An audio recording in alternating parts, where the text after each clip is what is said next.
Welcome everybody to Publishing in Media Psych. It's a mad, mad, mad world. I'm Karen Shackelford, faculty member at Fielding Graduate University, and I'm here to introduce our panelists today, Gail Stieber, David Giles, Joshua Cohen, and Mary Miles. You can take it now. Thank you. Hey, we are here to talk today about the textbook that we're currently working on, an Introduction to Media Psychology. And it's sometimes serendipity and things work out in terms of the timing of a project, because who knew when I wrote the proposal for this textbook and recruited my esteemed colleagues to work with it, work on it with me, that we were going to be in the middle of COVID and all sorts of other world big issues that have, I mean, while those are terrible things, they've certainly made writing this project more interesting. We have a wonderful publisher in Rutledge, and my editor, Eleanor Taylor. We did one book together, and she's a tremendous person to work with. I can't recommend her highly enough. And so, you know, because of what's been going on today in the world, we have the opportunity to integrate the effects of world events into our narrative and try to create some meaning out of how media is interfacing with COVID, with social justice, and a number of other really cutting edge world events that maybe we wouldn't have been able to write about in such a relevant manner had this not timed out the way it has. So I'm very excited to be writing about media psychology in today's world. And I mentioned before we got on the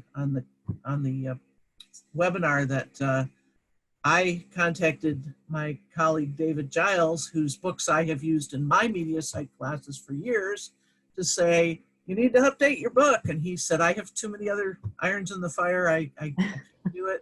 Why don't you do it? And so that was sort of how the whole thing evolved.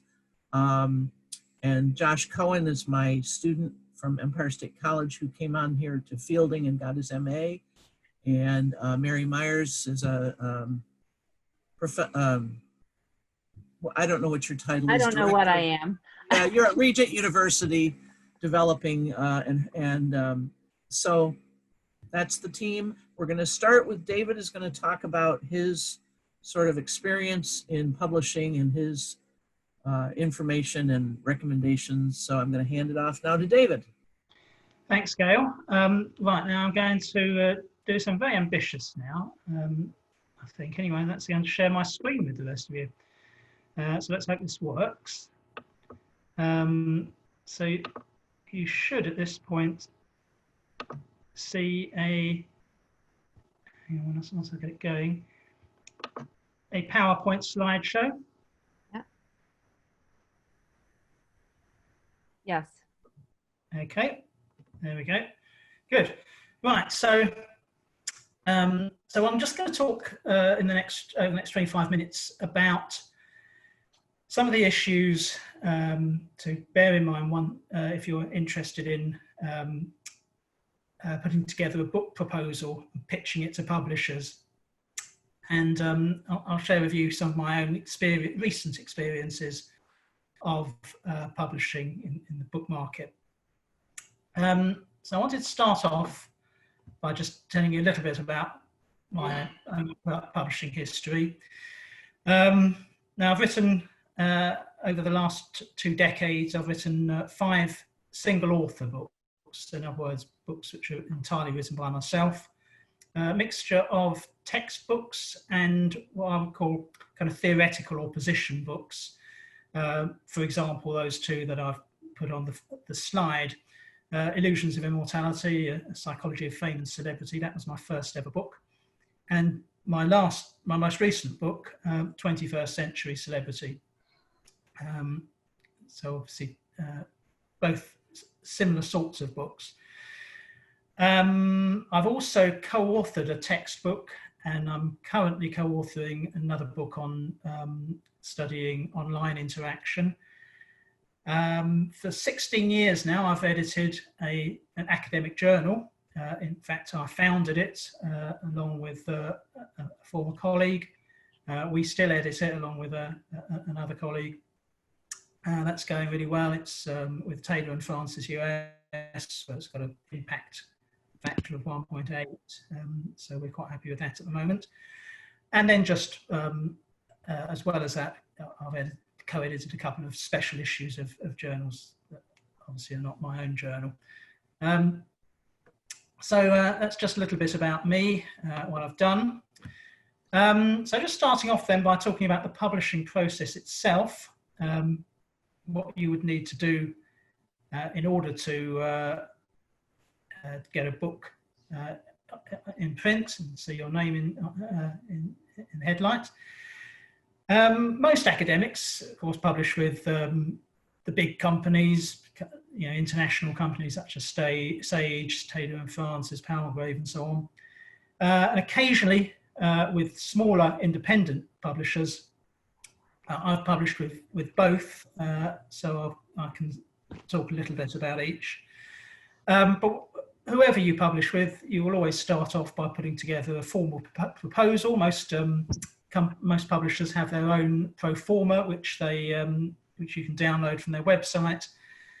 And what I'm going to do now, and hopefully this should work, is to link to the proposal. There we go. The proposal of my first, the current book that I'm co-authoring, which is a book on online interaction.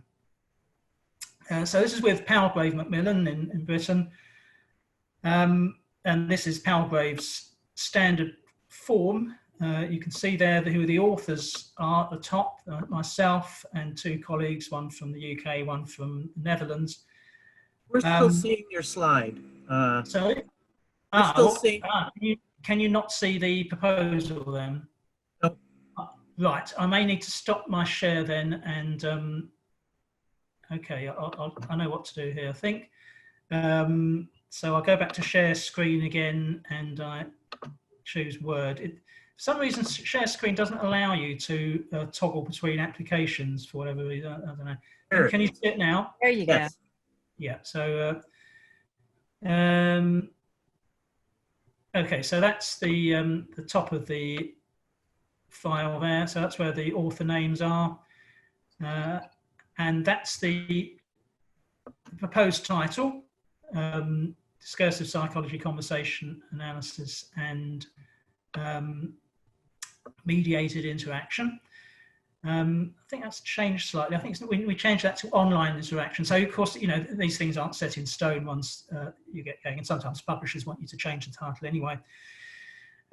Brief description, just sort of background information, proposed content, which for an edited book like the one that this relates to was very vague.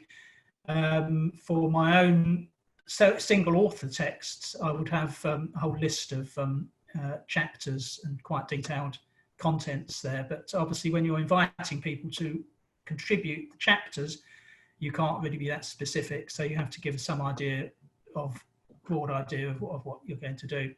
And that's fine. Stuff about the market, who's going to buy your book, what's the main audience. Generally speaking, publishers want to be able to sell your book to students, because that's where they get most of their money from. For academic publishing, they don't get a lot, but they get a little bit from students buying it.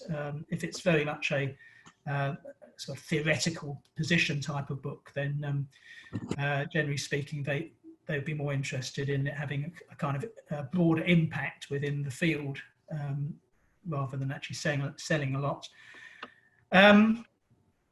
They usually like you to have some idea of who your competitors are. So if you're writing a book on a fairly, if you're writing an introduction to psychology book, for a generic type of field, then obviously there will be lots of competition. And so this is where you really have to sell why your book is different.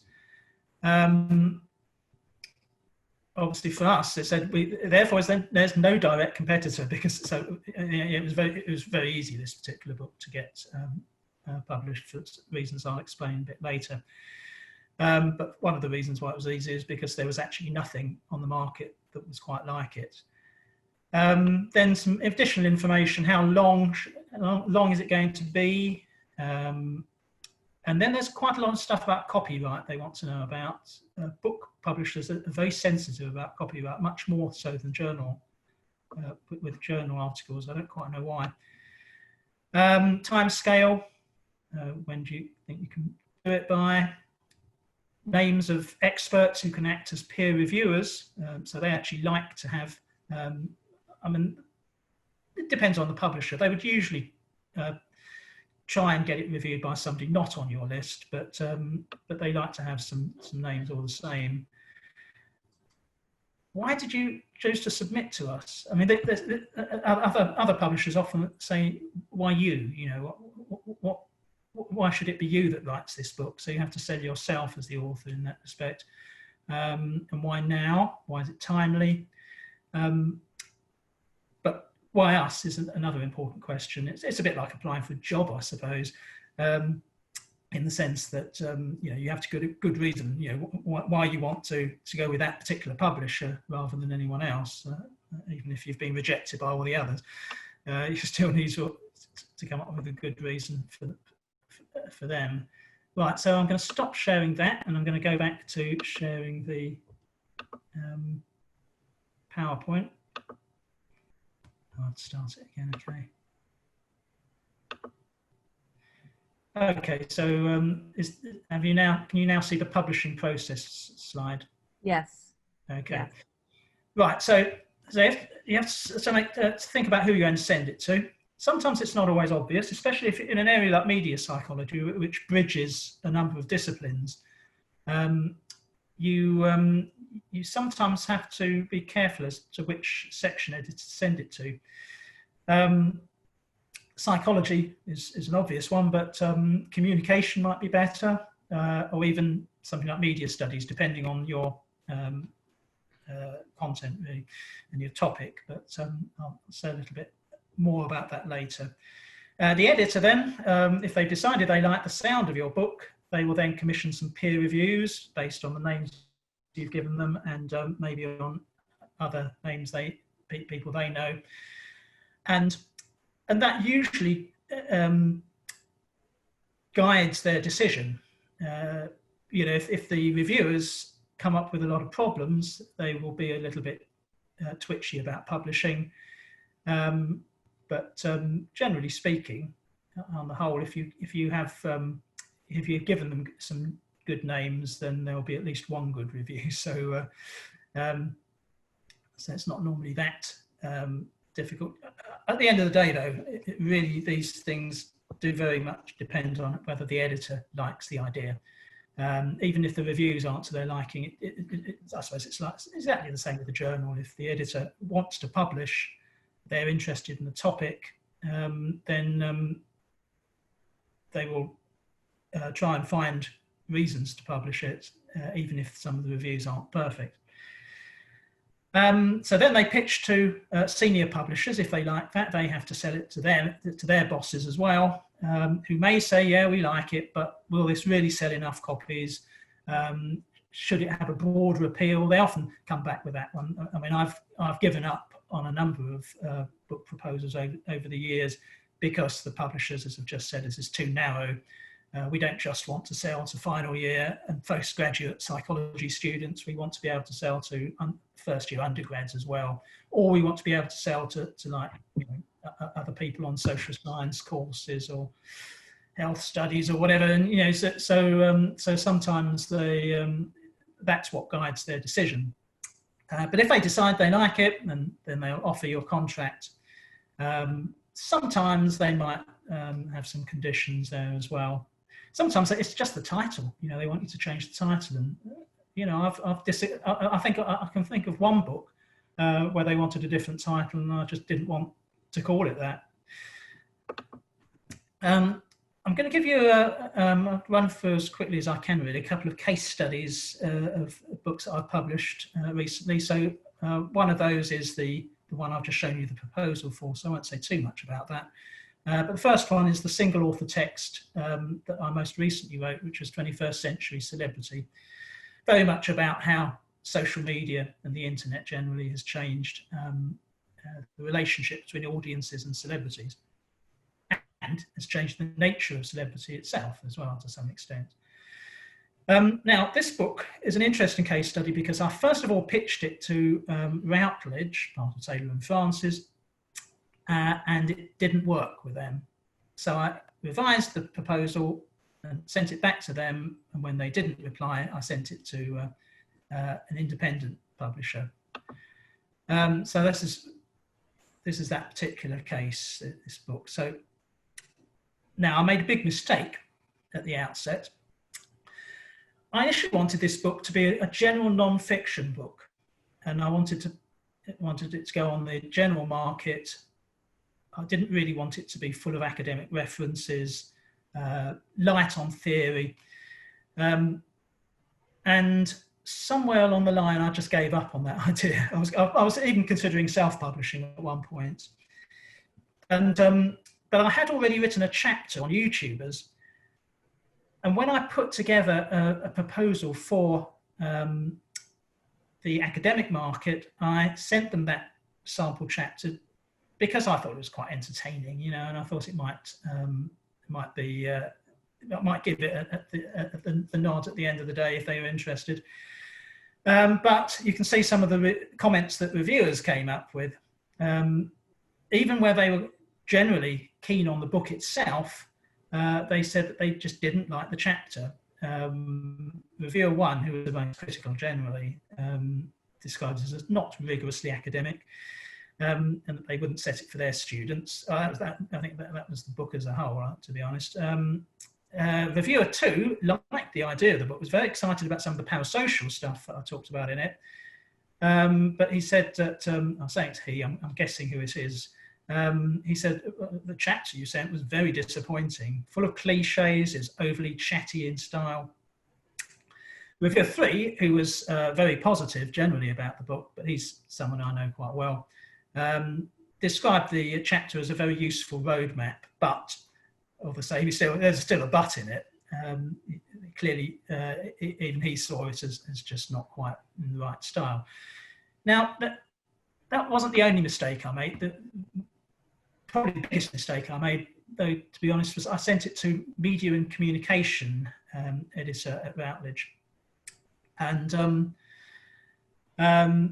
really, I think at the end of the day, it wasn't really for that student market.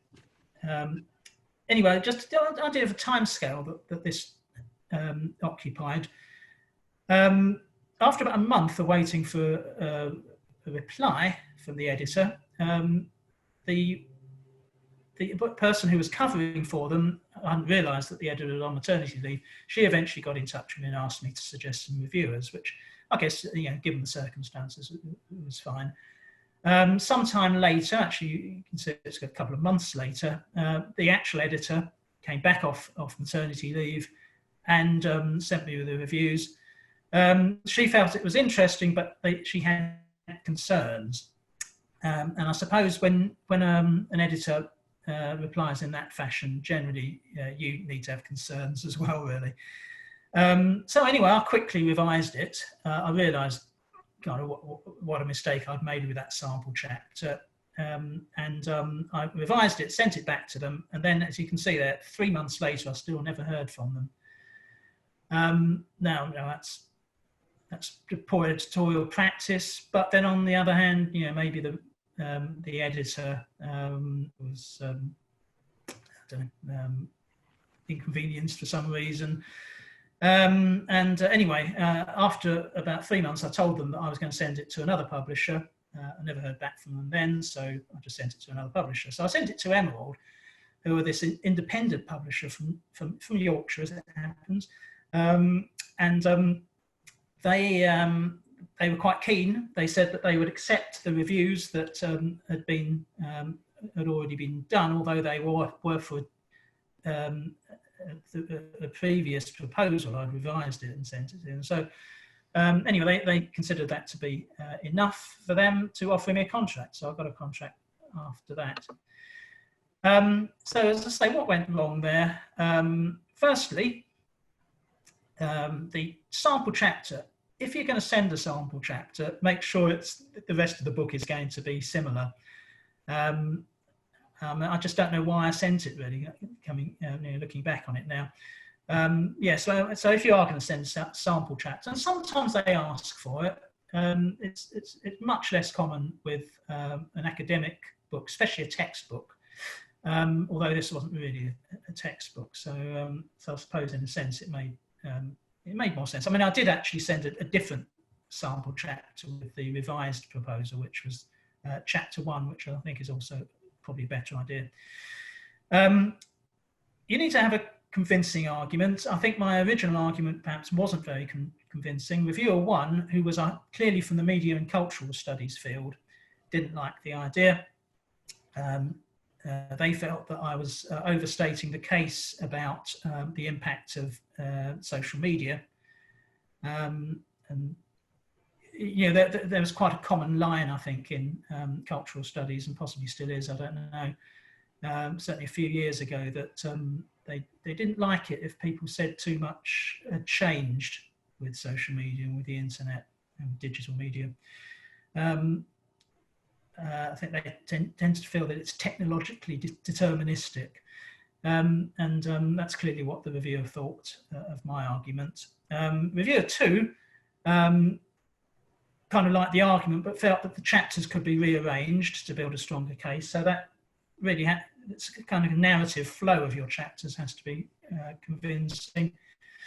Reviewer 3 suggested that I could perhaps collect some empirical data as well, but clearly I was not going to do that just for a book proposal.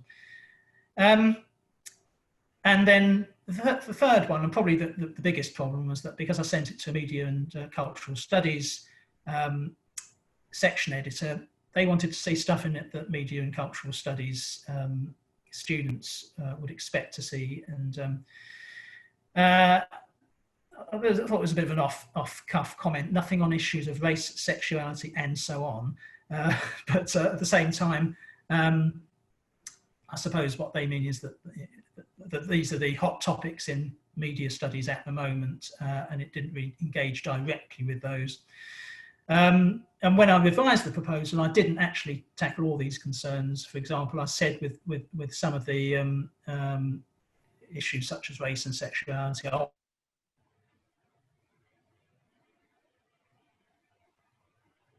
that it wasn't really a book for media and comms. That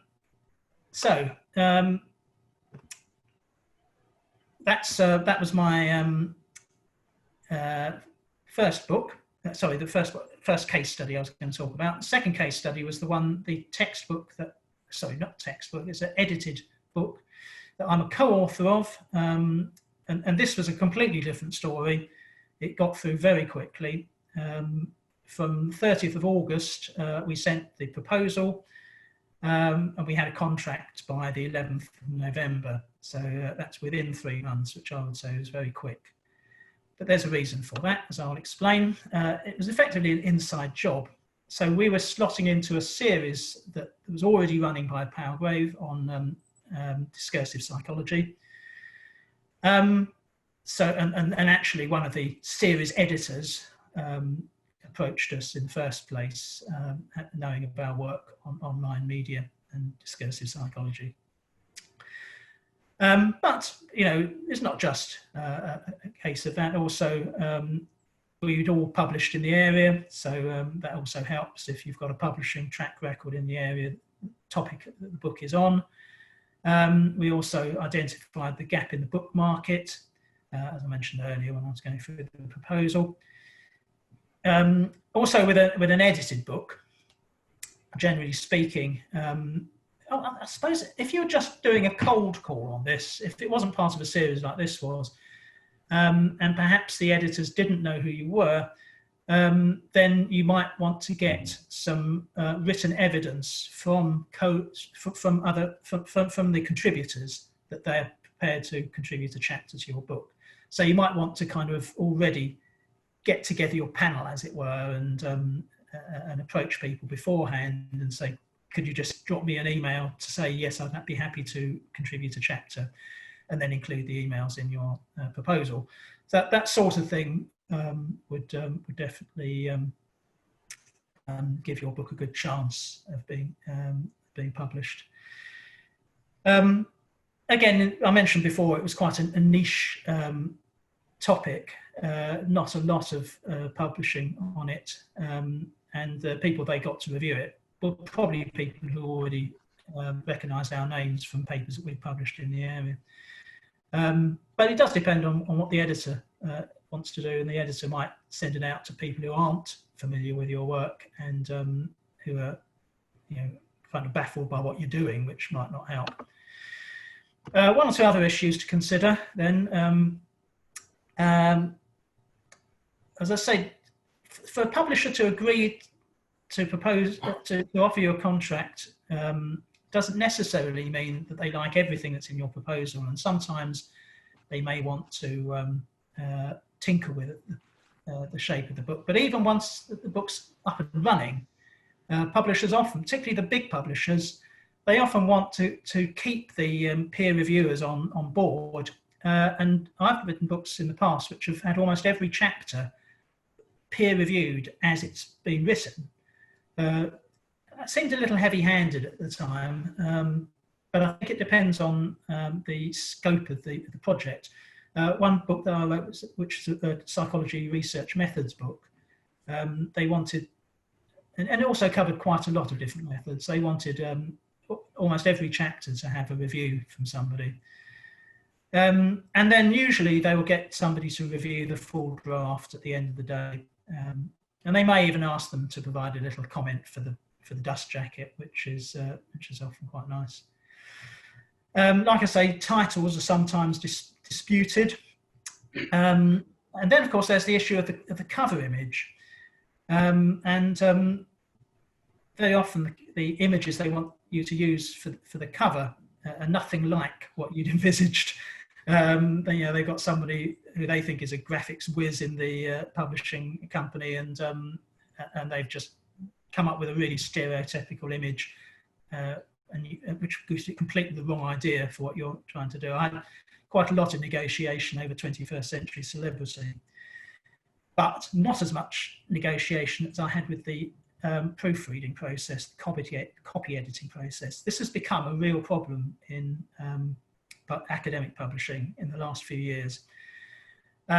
I've had bad experience with both. Other colleagues of mine, friends of mine, have had bad experience with all sorts of big name publishers, because what happens these days is that they send the final copy off to a group of proofreaders armed with software, and they use the software to identify grammatical errors and typos and so on, and software just doesn't do a very good job unless you have a really good sub-editor in charge, and very often they don't.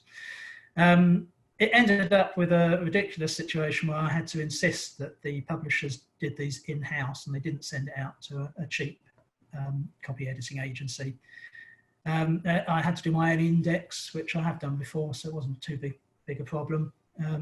But this is becoming difficult now because of the way that they farm these things out to very cheap companies. Marketing and promotion of books is actually quite difficult now as well. It used to be very easy because you had people use nice glossy catalogues that you just sent out in the mail, and they were that was where people got their ideas about what books to order from. Or you'd have nice publishers' displays at conferences, which was another good way of certainly engaging your peers in the book. But of course, both those things are pretty much disappeared now. And these days, I think you're your best publicist, really. I don't think the actual publishers do a particularly good job with promoting books. If you've got a good web presence, on social media and all the rest of it, I think you probably sell more copies than your publishers would. So top tips then for book proposal. select a topic that's different, but not too different. I suppose that's a very standard sort of cliche, isn't it? Send it to the right section editor. Research your market and competition. That's I suppose that goes without saying, but it's certainly something that can swing a proposal for you, I think. Make sure you get them to send it to people who are going to give you a good write-up in terms of peer review. Don't bother with a sample chapter unless they ask you for one, or unless you've got one that's ready and it's a really good one and it fits in nicely with your style of the actual book. That's just my own mistake. And the other thing is not to be too precious about your proposal and be prepared to revise it in order to get the contract. Unless you're really really keen on the title or some aspect of the book that is non-negotiable, I think you just need to approach these things with an open mind. And that's it. I should stop my share at this point. Okay, great. Karen is in the chat box asked whether or not for various career options, whether books versus journal articles ought to be a priority. And I'm just going to give a quick answer, and then I'm going to hand it over here to Mary and Josh. If you're going to look for a tenure track academic position, I think peer-reviewed journal articles are a better investment. And particularly in psychology or human development, which are my fields, published books don't get you nearly as much career spin as peer-reviewed journal articles. So probably there are other careers where that's not the case. So I think you have to kind of look at your discipline and your career area in order to make that decision about where to invest your time. So, all right, Mary and Josh, take it away. Wonderful. Well, Gail and David have talked about the publishing process, how to shop a book proposal, and we just discussed the immediate need for you to publish for your academic career. So I'm coming from you as a communications scholar. I am the program coordinator for the Doctor of Strategic Communication program at Regent University. So my perspective on what we're talking about is to delve more into the stakeholder or the student perspective. Why you should publish, what you should publish, how you should publish are all great topics, but I'd like to go a little deeper than that. So while Josh and I are talking, we'd really like you to join in the conversation. We have Gail Stever monitoring the chat box for us so that we can incorporate your comments, incorporate your questions, and learning about the editing process is all well and good, but the editors aren't the ones in the classroom. They're not the professors implementing that textbook, choosing that textbook. They're not the students using that textbook. So to start off, I want you all to think back to your days as a student. What was your favorite textbook and why? So I'm going to ask Josh. Hi, Josh. Hi.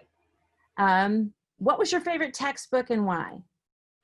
Yeah, so my favorite textbook, thinking back, was for social psychology. And the reason why, going back to my undergrad days, was because it was conversational mostly versus more academic. And I think sometimes writers and publishers might not think of that. Students engage in the text better, at least I did, when it was more conversational. And I had that same experience with my favorite textbook, which was a crisis communication textbook. And it had that same conversational tone. It was a very easy to read book, and it was exciting because at that time it was a new field. And I'm not going to tell you when that time was, because then you'll know how old I am. Many textbooks also offer supplemental digital material these days, such as a dedicated website, online worksheets, videos, additional content, questions, Google search exercises, that type of thing. So we want you to start thinking about all of those supplemental materials that you've used in your academic career. I'm going to just interrupt you to say someone said their favorite book was Aronson's Social Animal. Yeah, Really? yeah, that's the one I was referring to. Yeah, yeah. Wow, that's amazing. That's the same book, Josh. How cool is that? Josh and Regina and I all have the same favorite textbook, Arrington's Social Animal, and it's the same reason, because it is conversational and real world. He was a great writer. Those are the kind of books that I absolutely love, because in our program, we're very applied real world. So those are the books that I look for as I'm developing classes. And that's why I'm so excited about the media psychology book that we're working on, because that's the direction it's headed in. So back to the supplemental materials, Josh. Yeah, so I was introduced to media psychology through Gail as an undergrad. I'd never heard of it before that. And so she started talking to me about it and started talking about celebrity and parasocial. And I read David's book, and I just, fell in love with the subject and with the material, and started to think about it in just different ways. And when I got to Fielding, I understood that Fielding has been a pioneer in blended learning models for adults for a long time. They've used that, and I want to just kind of talk about that experience of using textbooks and different parts of a curriculum that included like supplements for a lot of courses. You might have like videos or online content somewhere else other than the course per se. And one area in particular is in research, that how students find and implement their research into their writing is really an important thing. And so we're wondering, for example, and you can comment in the chat box and let us know, do a lot of the supplements that you find out there or that you're directed to find, are they paid? So you have to pay for that? Or are they free supplements offered through like a publisher website or a separate website altogether? There's other supplement sources for students, for example, like video-based learning, which is great for a lot of students. And like, for example, Khan Academy has had a lot of success in a lot of different areas in being able to share, a lot of different kinds of content via videos to help supplement learning in a lot of different contexts, whether you're talking about high school or, on the college level. Or, do you think of like maybe some paperback supplements that you have had, just like regular paper supplements, if they're still around? And is that something that was more helpful to you, or you do prefer it all being digital, all being accessible online via a computer or a smartphone? Gosh, on the chat box, Ann Townsend says, The Essentials of Respiratory Care by Robert Kemerack was literally a lifetime ago, but I could always find what I was looking for. It was really well organized, the way the course was laid out. Another was The Essay Connection, again from a lifetime ago. So not sure exactly, Ann, what was it about those books that made them memorable, would be my question to you. Yeah, and so that's definitely what Mary and I want to discuss, what makes them memorable, and also not the book itself, but perhaps some sort of supplementation, which is what a lot of books are doing now, supplementing their material with online content as well. And so we perceive that one of the greatest ways to add value for students, especially for textbooks, is to provide help when you're researching media psychology, because research can be, even if you enjoy it like I do, it can be time consuming, sometimes tedious, and you want good research to put in your assignments and journal articles, and to bring to conferences such as this one. So Mary and I have been thinking about what kinds of research tools students use, academics in general use to find their research, like Google Scholar or your library website. Some prefer. Gosh, go ahead. Anne replied to us. I'm sorry, I don't know how to work That's these okay. comments. But, It's conversation. yeah, Anne says it was the way it worked with the course, and course design is so important. And then Karen typed in Aronson Social Animal had supplementary books of readings that were very good. The articles were well chosen. So go ahead. I'm sorry. That's Yeah. quite all right, because we've talked. That's what we're talking about, is publishing a book and what makes a great book, and what things we can do moving forward. So just look at it this way. You've just graduated, or you're a new academic. You're just started out in the field teaching. So your former professor comes to you and says, I'd like you to co-author this book. We live in a digitized culture now, where social media keeps everybody connected. Technology is changing all the time. Media psychology is so relevant right now, especially with the events we discussed earlier, COVID, Black Lives Matter, all of these movements. So if you had 12 chapters to write, what kind of topics would you include in that? And I asked Josh this question earlier because I wanted him to think about it. If he had to write a textbook, what topics does he think would be relevant?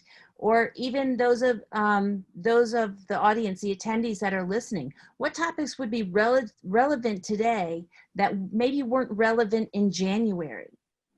Things have certainly changed in the last couple of months. So Josh, how would you answer that?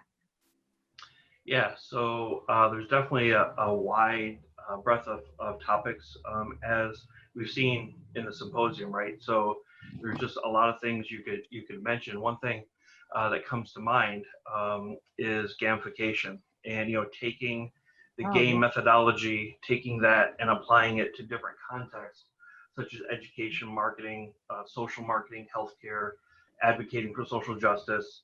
All these things. A great example.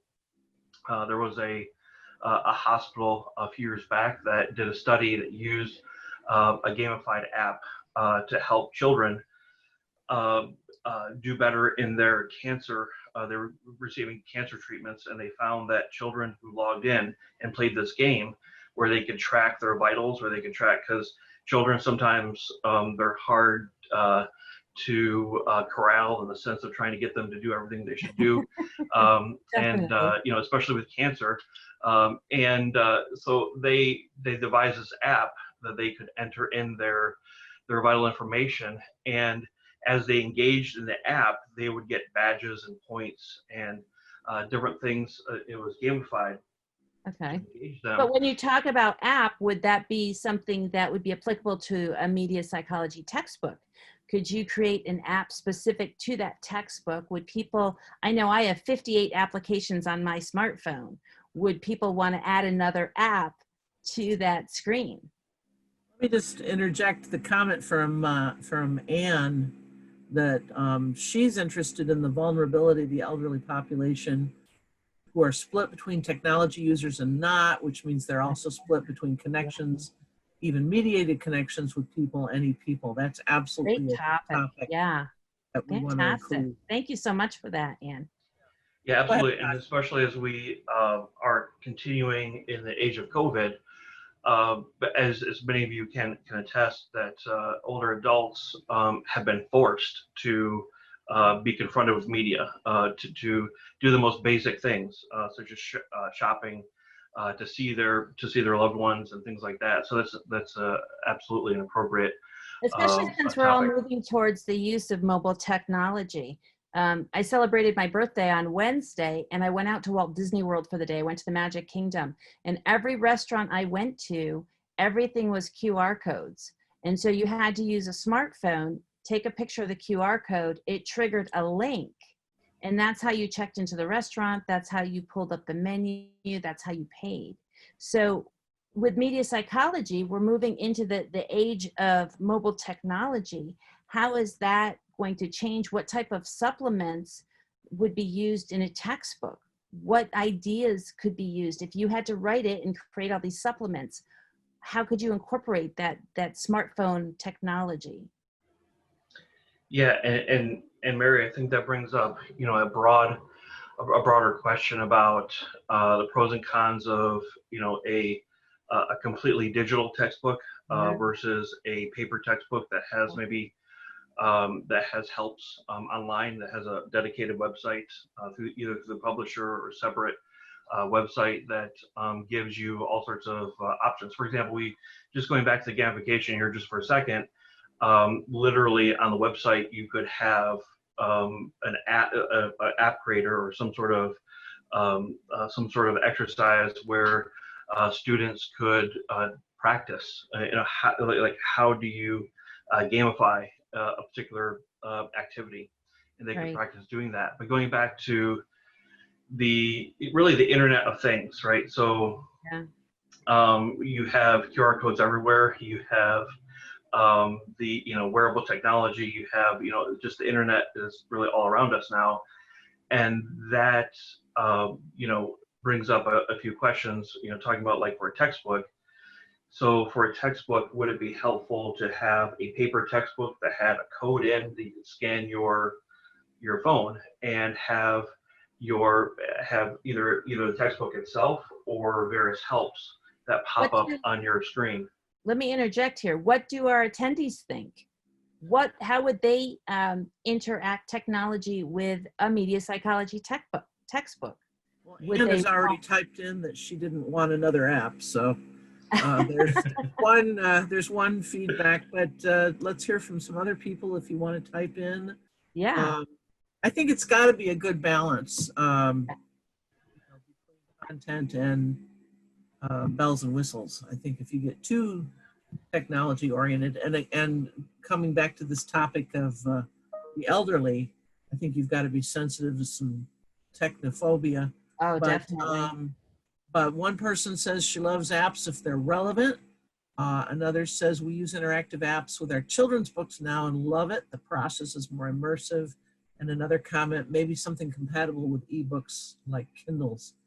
So yeah, definitely a Kindle version of, or an electronic version of a book is definitely, I think anymore, almost a given. In the StratCom program, we have more students who rent the books electronically. They rent the ebook than actually buy it. Our bookstore has stopped stocking the number of books that are the number of students in the class. They only stock a couple of them because so many are doing it. Anna says, Anna Marie says, I think it's important to add media properly attributed, whether it's an app or not, pictures, films, music. And someone else says, I like the capability of voice to text. So, yeah, you know, all a whole new world. All great ideas. And by the way, if you have other questions besides what we're talking about right now, for example, if you had a burning question you wanted to ask David about his presentation, feel free to type it in there and I'll read it out.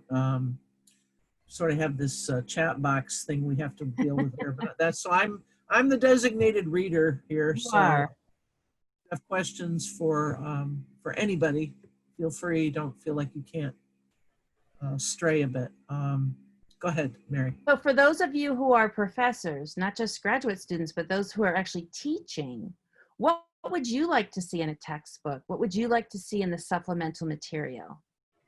While they're thinking about that, the question, Mary mentioned she's in charge of a doctorate of strategic communication, and she's curious as to how that's different from a PhD.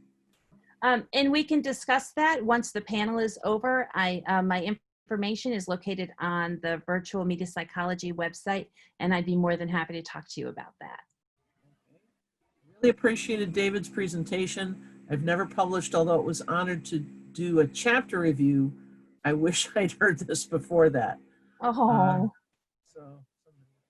Comment. It's such important information because as students, you want to make yourself marketable. You want to try and publish before you graduate, but if you don't, you definitely want to publish afterwards. Right. And those journal articles are, I mean, for a first publication, I definitely think a journal article is more attemptable. Here's what I'm curious about. If you were writing a social psych text, you'd already have the chapter. topics set. And that's not true for media psych. So how do you decide your chapter topics? I'm going to take that one. Go for it, I Gail. sort of had to do the outline. And I honestly just got every single media psych textbook out there that existed. And I went through all the topics that were covered in those. I took Karen's Oxford Media Psych, forget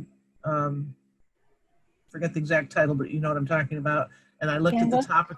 Yes, thank you. And I looked at the topics covered in there and just sort of did a composite list of what are all the topics, and then figured out which things went together in chapters so that, you know, obviously you're not going to have a whole chapter for every single topic.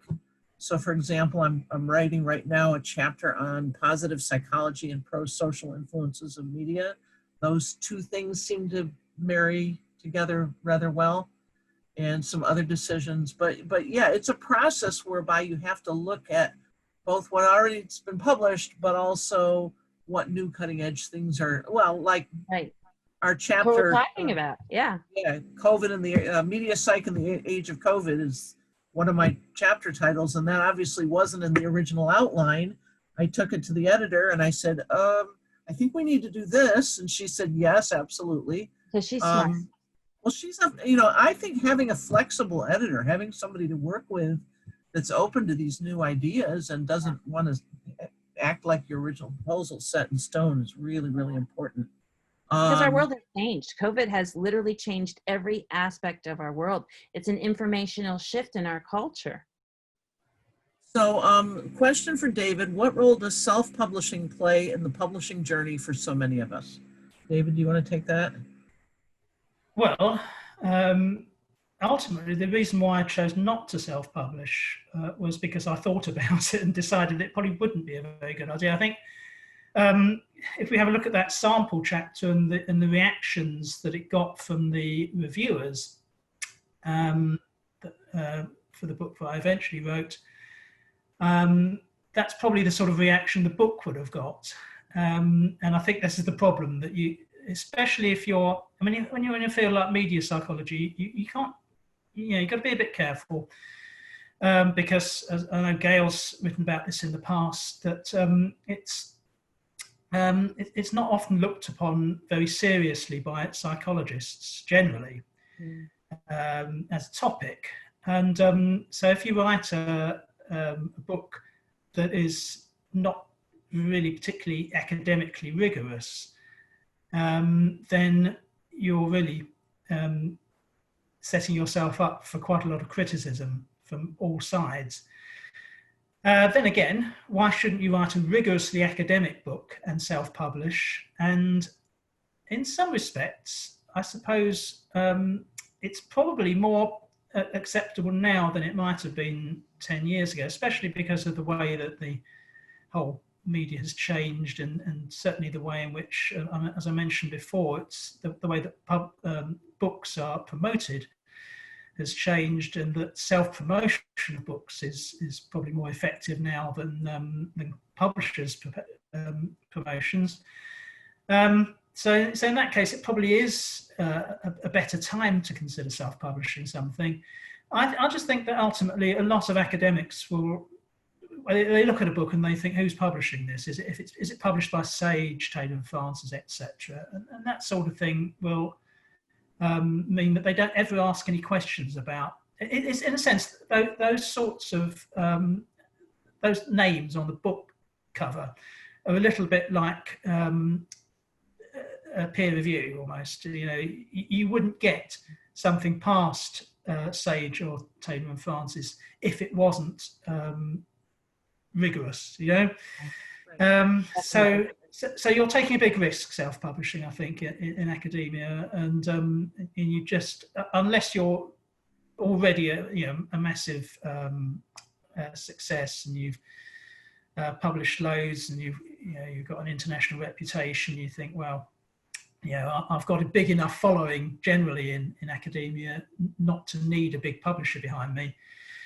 But I think even if I thought that was true of myself, which it almost certainly isn't, I would still have some qualms about doing that in a sense, because it reinforces the unevenness of the playing field, doesn't it? In a way, to be a big name and to and so kind of exploit your name in that way. You know, somebody who's just got their PhD and wants to write a book on something. Maybe they want to publish their PhD thesis, which happens obviously in some, certainly in some disciplines anyway. Very tough on them if they're big names self-publishing, you know, and they can't self-publish in the same way. It just wouldn't work. I mean, people do, of course, you know. I mean, you go on Amazon or whatever, and you find all sorts of PhD theses being sold, you know, that have clearly been self-published, and yeah, I think it just depends really at the end of the day what impact you want the book to have. The other part of that question had to do with publishing articles. And publishing articles really comes down to the journal itself, what the requirements are from the journal, how many submissions they've had that month. It really depends on a whole variety of factors, whether or not you'll get published quickly or 2 years later. I've had publications where I've gone in and I haven't even been peer reviewed because they really like the article, they like the work. And then I've had other publications where it's been sent back to me 5 times and I've had to revise it 5 times. I've had journal articles published where I had to pay the journal to publish it. Even though they accepted it, I ended up paying per page to have the article published. So it really comes down to what you're looking for, what journal you submit to, what their processes are, and the number of submissions they get that month.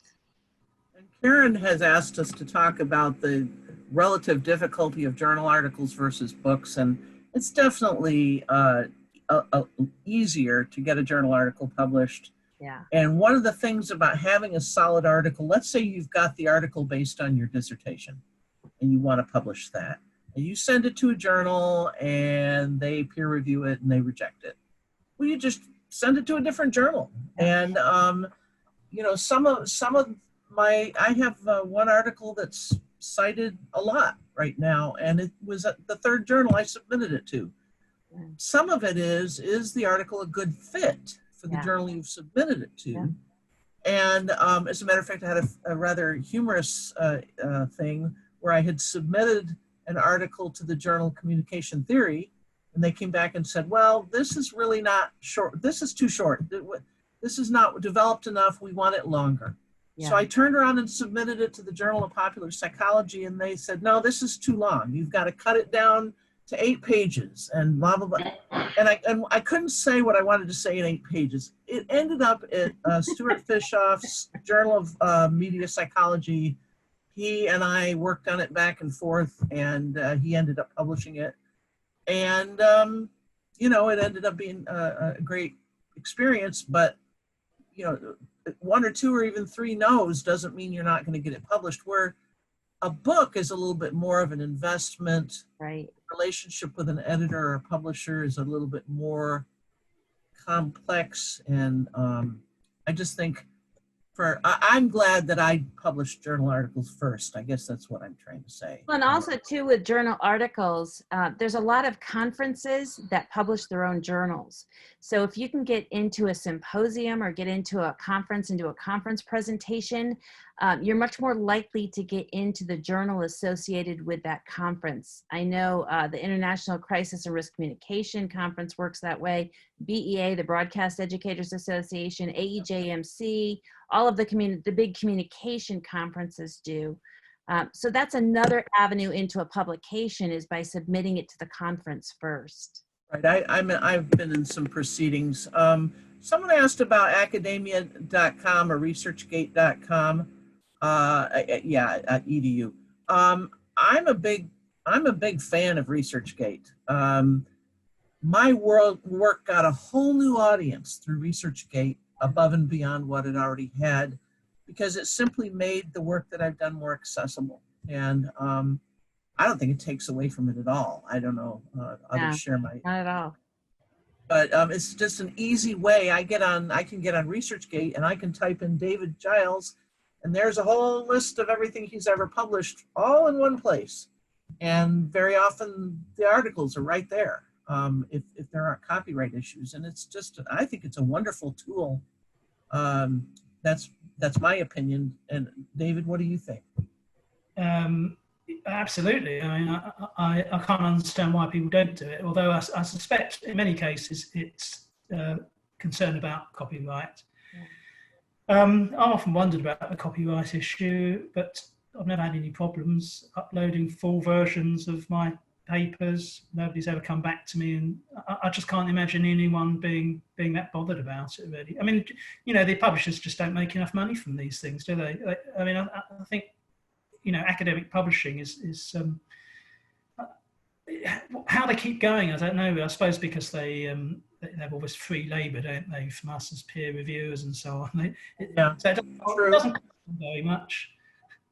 And you can also request full-length articles from a researcher who doesn't have it loaded on the site. You can send them messages and request their work.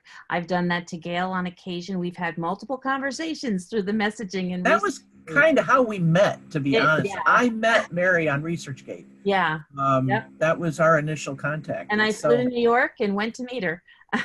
Well, but I mean, she knew my work from ResearchGate. And I think it's, the other thing I like about ResearchGate is you can go on there and see who around the world's reading your articles. That's just really fun to see that so-and-so from Singapore just read your piece. That's, I don't know, it makes me feel like I'm more of a global research community. So, okay. And the person asking the question just wondered about the effect on authors. I don't think there's any. I also, just like David, have not. Most journals are pretty clear about what the copyright issues are. A lot of them say you can't put the article up for a year after publication or whatever. And so as long as you follow the guidelines that have been offered when you publish the article, I've never had any trouble with anything like that. So I think you just have to follow the rules and know what the rules are and sort of pay attention. But fair use means I can send a copy of an article I've published to somebody without any copyright violation. And it's more accessible to your audience than academia. Academia is really, like the name says, it's really much more academic, whereas ResearchGate, almost anybody can have an account on ResearchGate and be able to access. You can get graduate students coming in and taking a look at your work, and so I really like ResearchGate as well. ResearchGate's free, academia is not. That's true. Yep. You know, people who don't want to pay for an account on academia, you know, they're not going to have access to my stuff if that's where I put it. Okay, I'm watching the chat box. Does anybody else have any more burning questions that they want to ask? Oh, it says, question for Josh. Do you have any advice for those of us just starting out in the field, recent graduates and so forth from fielding? Since you're a fielding alum, I guess they want to hear from you. Yeah, absolutely. I can't stress this enough. Find a mentor. And a true mentor is really something hard to find. A true mentor is going to not just teach you things, but is going to open up opportunities for you to grow and use your knowledge and just kind of blossom and get better at your craft. So I was fortunate to find Gail early on, and it really sparked my interest, as I said, in media psychology. Like I didn't know what it was. And after I figured it out, and through her mentorship, she was my professor, but also, you know, I developed my academic voice through listening to my mentor. Just so many things. You know, find someone who is willing to mentor you, and the other part of that is be someone willing to be mentored. So like a lot of us have this thing where we all have advice we want to give someone else, but sometimes you gotta be willing to take criticism or advice, or however you want to put it. And I realized that I didn't, as far as in academia and just in general, I could use some perspective, and she's provided over and over again just perspective on just writing, on research, on media psychology, on just everything. That's really what everything hinges on. You can't do it alone. It just maybe you're the exception, or whoever's listening might be the exception, but I think all of us can point to different individuals who have been influential in our academic careers, our lives, that have kind of shaped and helped us through different periods. And once again, I can't stress this enough, provides opportunities. Gail is just very much a giving person that way, and she has always provided me different opportunities or suggested opportunities for me to advance, and that's really my biggest piece of advice that I could give. I think in any academic career, who you find to work with you, if you're looking to do a doctorate, the single most important decision you make is who's going to be your Yes. advisor. Yes. Who's going to shepherd you through your graduate work. There is a question here that we haven't answered, and it's about getting peer review for self-publishing. And I have never done that, and David, it doesn't sound like you have either. So I'm not sure what the answer is to that question.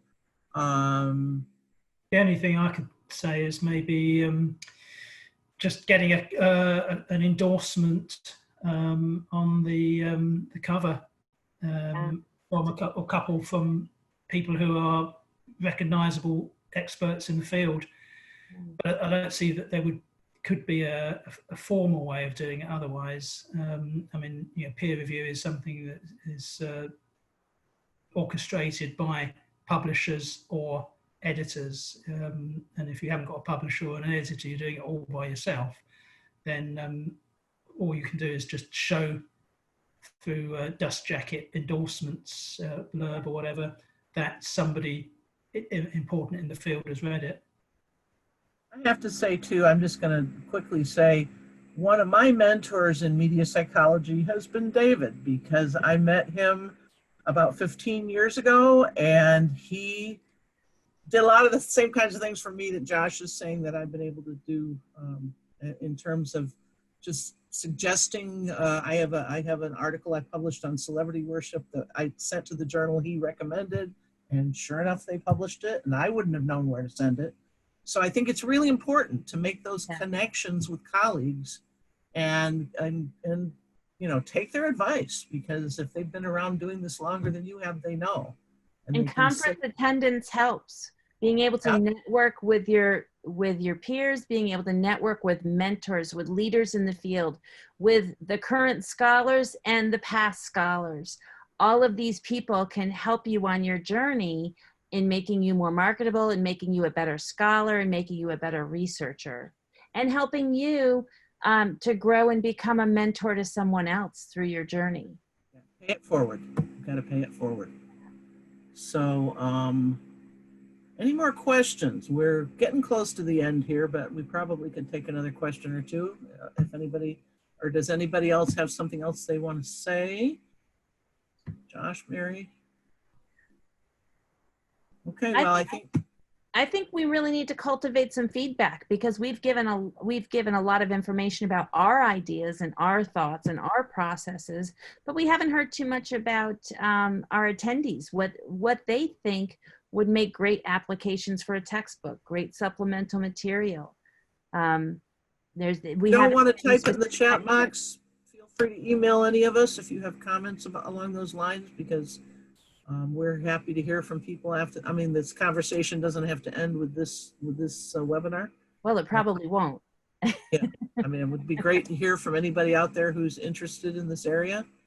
And we're excited. Our textbook is developing. My chapter on COVID I've already gotten more ideas for it from this 2-day conference. Great. And, you know, along with the standard chapters that you'd have on things like research methods and theories and all that basic stuff, are all these other topics. So I'm excited to incorporate some of what I've learned in the last 2 days. You know, we've talked a lot about research and research methods and how to get published and the difference between articles and books. But for students who are reading that textbook, what could we incorporate that could help them with their research in media psychology, other than the traditional things that we've talked about? Aaron is asking what supplements the publisher offers. Our publisher seems to be open to developing. One of the reasons we're asking people what they want is because our publisher seems to be open to developing different kinds of helps depending on what we want to try to produce. So I don't think that's really set in stone yet. I think, you know, there are all kinds of possibilities that Oh, that's great. That's fantastic, Anna Marie. yeah, Answer? Yeah, really good. but so yeah, I mean, you know, Karen, if you want to let us know the kinds of supplements you wanted that you haven't been able to find, that would be fabulous. Let's see. I'd like to see graphical models of psychological theories and supplemental material. Videos, possibly. We're going to find that. We're going to explore that with them. Do you think supplementing text with media, especially augmented reality, can enhance traditional learning methods and increase interactivity? Certainly, we're hoping to explore these options. Again, I mean, we have a very progressive kind of editor that we're working with who's open to, at least so far, been open to any ideas that I've discussed with her. So Coming from the communication side, the program that I'm building, that's exactly what I'm doing. That's exactly what we're doing at Regent. We're incorporating that interactive engagement, that applied methodology with the book learning, with the theory. And so for media psychology, it's the same thing. That's what we're looking to do. We're looking to make this relevant and applicable to the people that will be reading the book and using this textbook. And so that's why we're trying to cultivate your thoughts here. Susan Eddington says, I'm thinking of an article based on some of my findings in my dissertation. Because it's about media representations, is it feasible to create a link to a website with interviews with some of the directors or editors I've written about? Is this a common practice? The journals I publish in haven't done that, but I don't know. I don't know. Karen, do you know? You're more of a on the publishing end of things. Do journals do that? Well, I can tell you that Psych of Popular Media has a supplements. For example, Don Grant and I, when we published something in there, he had some supplementary material he wanted to put up. It was about online and face-to-face sobriety support, and we had some things we wanted to put. And so there are sort of more media-rich supplements. But I will say, well, I've got myself unmuted, that I've been disappointed because I've wanted to write books where I have links to, say, video clips or something that's really in the moment, and the publisher will say, oh, we're not really even there yet. And these are some of the big publishers. Wow. So that's disappointing that, you know, you're kind of pushed back to just text and pictures and the traditional. But whereas I'd want to do all kinds of things, usually. Right. Yeah. And then there's the human subject participation angle of it too. What ethically can you include or not include? Yeah, if you're going to include interview material, you have to make sure you've taken identifiers off and all that kind of important human subject stuff. So, okay. Yeah, release. 1 minute. So anyway, thanks so much. This has been a great sort of great conversation. Thank you. I think this has been great for our students. You know, I think every professor, sometimes we have the experience that we don't know what students don't know, or it's like sometimes, and I'm not being condescending here, but sometimes it's with your kids. If you tell them something, they won't believe you. But if other people tell them, it's just good to hear from multiple people anyway about what scholars think about publishing. And you guys have shared a rich array of really useful stuff. So, and I hope the attendees will keep in touch with everyone here and send them ideas. If a brainstorm comes to you, you think, I need this augmented reality in this book or whatever, you can tell them about that. Okay, well, thank you so much. Thanks, everyone. Thank you. Thank you, panelists. I really, really appreciate your expert contribution here, and thanks attendees for coming. I hope you learned a lot. I know I did.